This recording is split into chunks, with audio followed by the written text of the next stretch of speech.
We're going to talk about the documentation. Each year at DITA-OT Day, I try to give some kind of an overview of what's new in the documentation, what we've been working on, what we have planned. So I'd like to do that again this time. And since not everyone was here last year, I'll give a little bit of I'll rewind a little bit to mention a few things that we also discussed last year, just in case we haven't talked about that enough, because we've gotten some feedback that some of those things we haven't talked about enough because people don't know about them. So we'll do that. But before I do that, I want to look a little bit at the numbers. So our documentation is up on the project website, and like any piece of web, we can track a little bit how that's visited and viewed. We haven't done that much, but of course, log files give some information as to what's used and what's not. And we've just sort of started with the idea of maybe using that information to get a better understanding of how people use our docs. So I've just got a couple high-level things here to look at and ponder with you what that might mean. Because numbers are wonderful. You can argue anything you want with numbers. The question is, which numbers do you pick and which argument do you make when you look at those numbers, right? So in terms of just the sheer number of people that are looking at our stuff, that may be interesting. We've got about 3,000 users coming to the site every month. So that's an interesting metric just to see how often this stuff is actually looked at all. And of course, that equates to a couple hundred people a week and a handful of people every day. So that's kind of nice to know that the site is actually regularly viewed by people. That at least makes it sort of feel like it's not entirely in vain to continue updating this stuff. So that's good to know. But what's a little bit more interesting is what do people look at? So those of you who have looked at the website recently know the documentation section there has a little menu that allows you to select the version number of the documentation that you'd like to look at. And just sort of a quick straw poll here. This is a breakdown of various different version numbers and what percentage of people look at that. Now that slide looks funny because numbers are missing. And I'd just like to sort of do the audience poll here, the top 10 list. Which version of the documentation do you think is most viewed? 185. Was that Lee? Yeah. Ah! I would have guessed that too, right? Guess what? Lee wins a prize.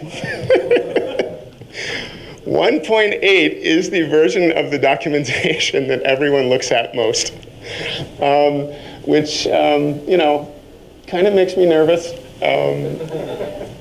Because that may say something about the versions of the toolkit that people are actually using. It also means that I can abdicate all responsibility because I have no responsibility for the 1.8 documentation at all.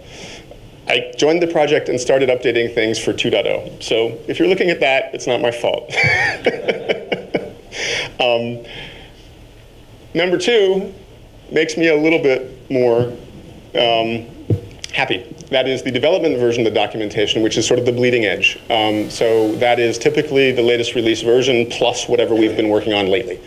So that's good to know. That is what I recommend to people if you're interested in learning about how things work. You're probably better off looking at the latest version of the documentation because we have closed a lot of gaps and fixed a lot of things that weren't described well in the past. So that's generally a good idea to look at those. If it's about specific parameters or things, then of course you may want to go to the versions that you're looking at, or that you're actually working with. But so going down our little top 10 list, 2.0 is next up with about 11% of the users. 2.4 is even less popular. 2.2, 5, that was our latest version until this morning. So that is, with 4% of our users, our 6th most popular bit of content there. Now, astute observers will notice that these percentages do not add up to 100%. This is, of course, just based on the general analytics for the site. There are people looking at things on the site that are not documentation. So there are other aspects of the site that people find interesting that have nothing to do with the docs. So not 100% of our people are looking at the docs. But that's just kind of illustrative maybe to see where users are and maybe give us some insight website as to what versions of the toolkit people are using. And we don't want to draw the wrong conclusions from that, but there are some conclusions perhaps to be drawn. Platform distribution is also interesting. When you make a website, it's kind of nice to know how people are viewing it. Interestingly enough, most of our people are viewing this on desktops. So the site is, in sort of a basic way, responsive, so you could view it on a mobile device or tablet or something if you like to, but most people are viewing it on desktop, which makes sense because this isn't really fun and entertaining content. It's probably something you're looking at work. And so I hope you have a big screen at work. So that makes sense. About 10% people look at it on mobile and 2% on tablets. So all of those technical documentation myths about the technician down in the server room viewing the documentation on the tablet, at least for the DITA-OT docs, that doesn't seem to be very, very popular yet. But maybe that's because the OT is not running down in the server room, so that's good. 71% of our people are on Windows, which also frightens me. But that's another story. 12% on Mac OS, 7% iOS, Linux, and Android are down the bottom. So that's not entirely shocking. But when we think about what devices people are using to access our content, that's kind of good to know. I said that frightens me because I have not touched a Windows machine in like 10 years, and I actively reject projects that require me to work on Windows. So I'm not really good at testing things on Windows, but this is web stuff, so it should work as well. For the code, it's a little different, but yes, questions? Maybe it's because people who use Macs just don't need the documentation. They know it. It's very kind of you as a Windows user to say that, Robert, thank you. Not true. Yeah. I go to that 185 documentation all the time. Yeah, but that's because you're one of those guys that has like a zillion plugins that only work on 1.8, so. Yeah, so what's your point, right? Update your plugins and read the new stuff. Okay, sorry. We will stop this banter. So this is a rewind. So all of this was announced last year, but I just want to reiterate because it's not always obvious to everyone. So now when we work on the documentation, we change anything in the code, in the docs, the source files change. We push that to GitHub. The documentation development version of the documentation gets automatically updated. So that's why I suggest to people to view that unless they're viewing something very version specific. So that's helpful. Another thing that we introduced a while ago and talked about a bit last year is the fact that we now have a button on the page, on the development documentation, that allows you to edit this page. So if you find something in the docs and you realize it's not true, or you just find a typo or something like that, you can just press the button and actually edit the copy on the page.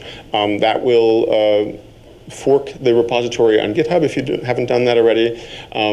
And you can actually just save the changes. It'll send us a pull request, and that'll make it very easy for us to merge those changes in. So if you do find something in the documentation that's not as it should be, and you're certain enough about that to actually send us those changes, then please do, because that's a very easy way to do it. It's much more simple than remembering and then cloning the repository and fixing it yourself next week. Sometimes it's just easier to do it right there, then and there. And the other thing that I'd like to point out to people that people often overlook, because it's a kind of a hidden feature, and this is something nice that Jarno built a while back, is that there are keyboard shortcuts for the documentation and the site. So if you are just looking for a particular topic in the documentation and you don't know where it is, all you need to do is hit the T key, for instance, and a little topic finder will show up. No, it won't. Okay, forget it. No, sorry, wrong slide. Nasty. Okay, I won't do that anymore. I'll just stay on my slides. So the topic finder is there. And if you just press the letter T and you can start typing the name of a topic or the word that you're looking for, it'll show you all of the topics that have that in their name. So that's a quick way to jump to something, especially when we reorganize the structure of the documentation. So that might be helpful just in case we ever do that. I'll talk about that in a minute. So hang on a sec. There we go. So some changes in 2.5. So of course 2.5 is old, but 2.5 happened since last we met. So when we were meeting here last year at DITA-OT Day, 2.4 was the latest release, and 2.5 shipped earlier this year. So there's just a couple things there that you may have overlooked if you're not running 2.5 yet. There's a new Java API. And there's a topic on that. It's very, very basic, both the API and the documentation for it, but anyone that needs to integrate DITA Open Toolkit in a Java process may find that helpful. And then the map first pre-processing that Jarno talked about this morning was included in 2.5 in a sort of experimental stage. So there's initial information about that there. We've updated that again for the version that's shipping now. And then some migration information was there as well. But we're here today to talk about version 3.0. So what do we do there? We have a new top-level structure for the documentation. For years, that has been split into very classic book-type paradigms. There was a getting started section, there was a user guide section, then there was a developer reference and things like that. And so people would look at the documentation and say, I need to figure out how to do something. Am I a user or am I a developer? I don't know. So it kind of made it difficult to figure out where things were, and we realized that that was not necessarily all that useful. So we wanted to get rid of that, and we've tried to implement a structure that's a little bit simpler and a little bit more task-based. So there are the top-level sections that you'll see now are things like installing the toolkit, building output, customizing it, things like that. So we hope that that'll be a little bit easier to navigate, maybe a little bit tricky for those of you who've been used to the old structure. May take a little bit of getting used to, but our hope is that that will be a little bit more efficient for people to access content with. So that we'll need to refine that a little bit more. We've just shipped that with this release, and there are a few rough edges. So some of the topic file structure underneath, the folder names and things that you may see in the address bar of your web browser will still say things like getting started because maybe the topic is in that folder or something. We'll resort that over time, but that's where we're going.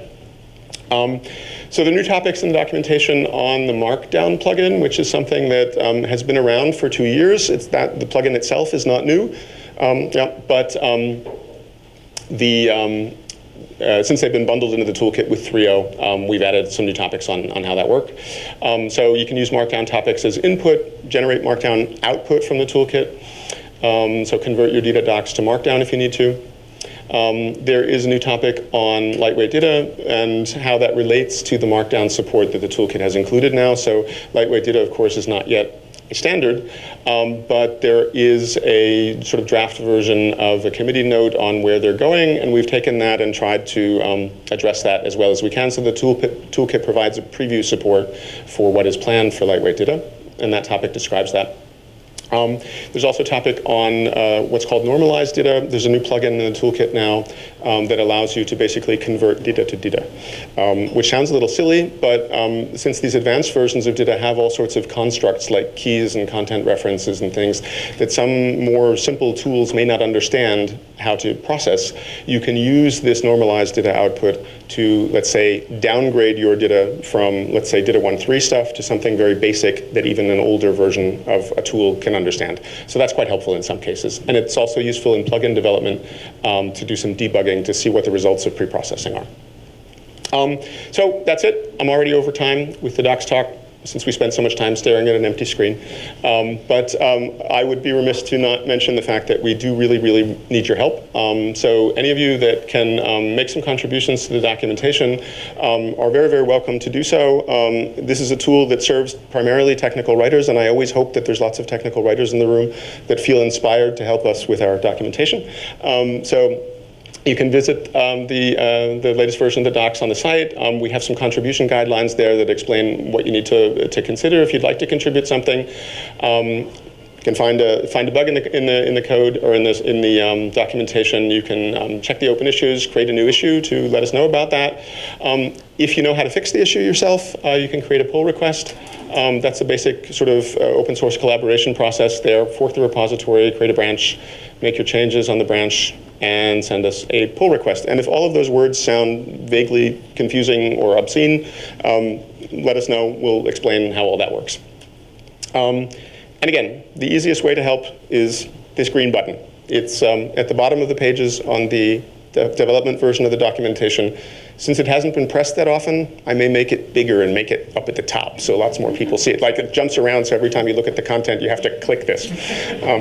I won't resort to that, but click that button now and then and help us out if you can. Thanks.